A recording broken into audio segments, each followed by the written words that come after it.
The Waste Land is a poem composed by T.S. Eliot, published in 1922. It is divided in 5 parts and consists of some 433 lines. Considered a hallmark of modern poetry, The Waste Land portrays post-war horror and the disillusionment and alienation of the modern world. It is a dramatic monologue whose narrative, style, structure, location, time, narrator are not consistent and keep changing abruptly. The poem showcases themes of death and rebirth, religion, spirituality, post-war disillusionment.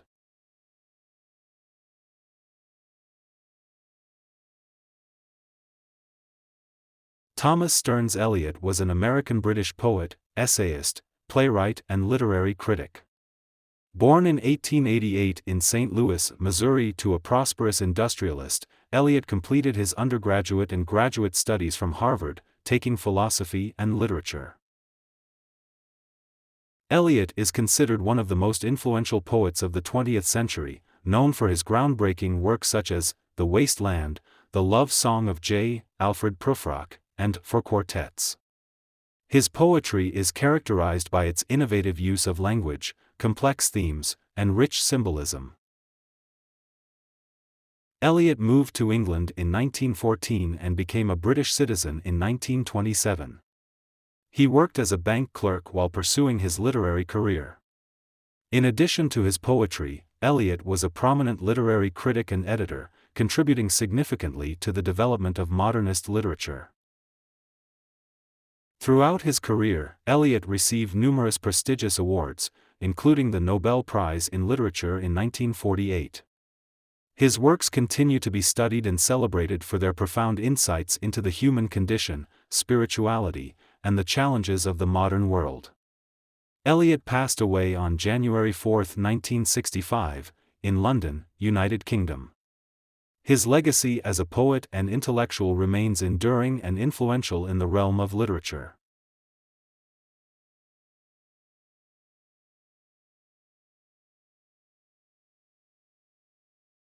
The Waste Land was published 4 years after World War I had ended, in 1922.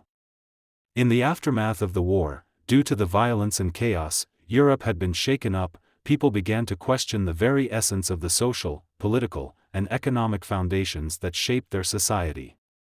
During those times, it became more appropriate to seek newer forms and styles of art that could better portray the damage and delusion of the world.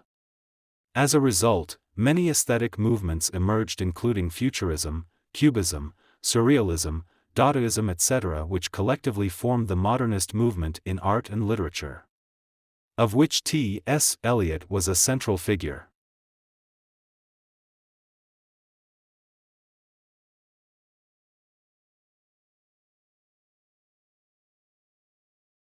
The Waste Land begins with an untranslated epigraph in Latin and Ancient Greek, taken from chapter 48 of a novel by Petronius called Satyricon. Petronius was a Roman courtier and writer during the reign of Nero. The epigraph talks about a woman called Sibyl, who was a prophetess in Greek and Roman mythology. She was gifted eternal life, but couldn't stay young forever, so she wished to die. This epigraph introduces the reader to the themes of death, decay, pessimism, and spiritual barrenness that are seen throughout the poem.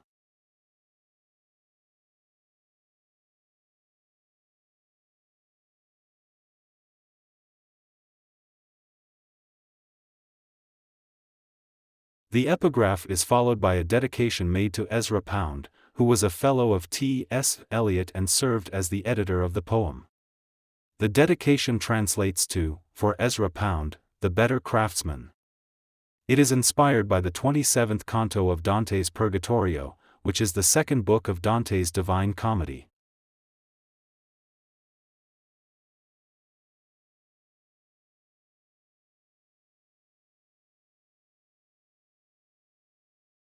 The first section of the poem is called The Burial of the Dead.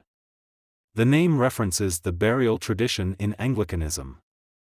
The poem begins with an unidentified voice characterizing spring as something to be feared, as the cozy static aspect of winter gives way to the forced bustle of spring. It then flips to memories from Munich and a vacation with a woman named Marie. The tone shifts again to a desert setting, citing biblical terms such as Son of Man and vowing to demonstrate fear in a handful of dust. There is a memory of an unpleasant encounter, framed with German lines from Wagner's opera Tristan and Isolde. Next, Madame Sosostris, a clairvoyant, utilizes tarot cards to determine someone's future. Another shift comes when someone recalls crossing London Bridge, encountering an old friend, and curiously asking about a planted corpse. Has it begun to sprout? Describing London as Dante's Inferno, with residents imprisoned in a death-like state following a meaningless routine.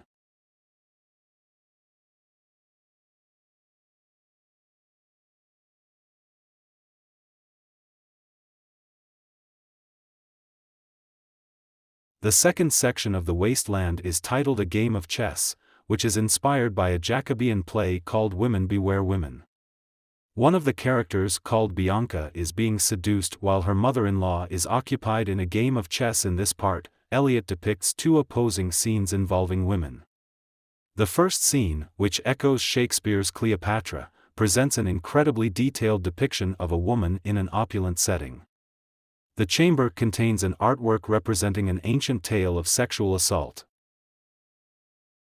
This transitions to a tense, one-sided conversation between a frightened woman and her husband, who does not respond because he is preoccupied with thoughts of loss and death.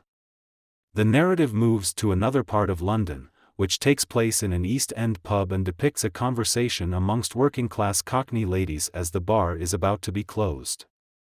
She tells a complex story about her friend Lil and Lil's husband Albert's return from the battlefield following World War I. The section closes with the pub patrons leaving and bidding goodbye to one another.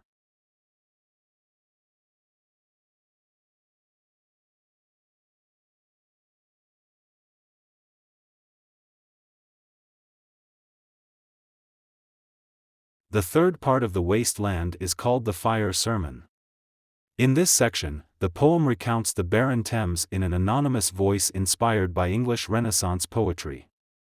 The verses are varied, including an obscene ballad, a passage by French poet Paul Verlaine, remnants of Elizabethan English, and a fragmentary account about an encounter with a merchant from Smyrna. The story then shifts to Tiresias, an elderly blind prophet from Greek myth who witnesses the seduction of a typist by a housing agent's clerk. A different narrator recalls the splendor of a church interior and music from a pub in London. The Thames is reimagined as the dazzling river of Elizabeth I's reign as well as its present state. Wagner's opera returns, showcasing the tragic love stories of Thames maidens along the city river.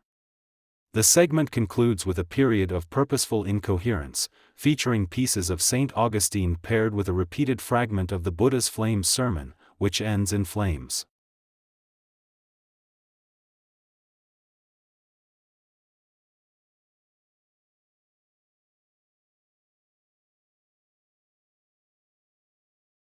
The fourth section is titled Death by Water. It is the shortest section of The Wasteland. This section explains what happened after a Phoenician sailor named Phlebas drowned, as predicted by Madame Sosostris. His corpse remains trapped in a whirlpool and disintegrates after 2 weeks in the water. This is a warning to seek a meaningful existence and a metaphor for the circle of life and death. A moralizing voice pushes the reader to follow this example.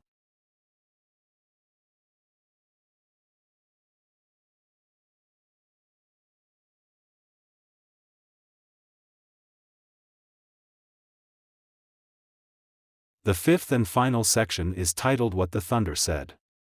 In this section, the poem returns to the parched desert environment depicted in Part 1, introducing a wanderer plagued by an unseen presence. A narrative of a journey across the desert is interlaced with references to Jesus' death and resurrection, hinting that the journey includes a spiritual component. It moves to crowds in a wrecked Europe, mentions a vampire, and centers on an abandoned chapel with a swinging door. Rain is mentioned, and thunder speaks in Sanskrit, imparting moral guidance. The poem replies to these problems by discussing surrender, overcoming solitude, and expressing control that never was. The barren plain is referenced once more before a collection of pieces from nursery rhymes, Latin poetry, Dante, Thomas Kyd, and other sources. The poem concludes with the Sanskrit phrase, shanti shanti shanti, which means, peace, peace, peace. While the poem hints to serenity, it does not directly provide comfort, and the narrative does not conclude on a peaceful note.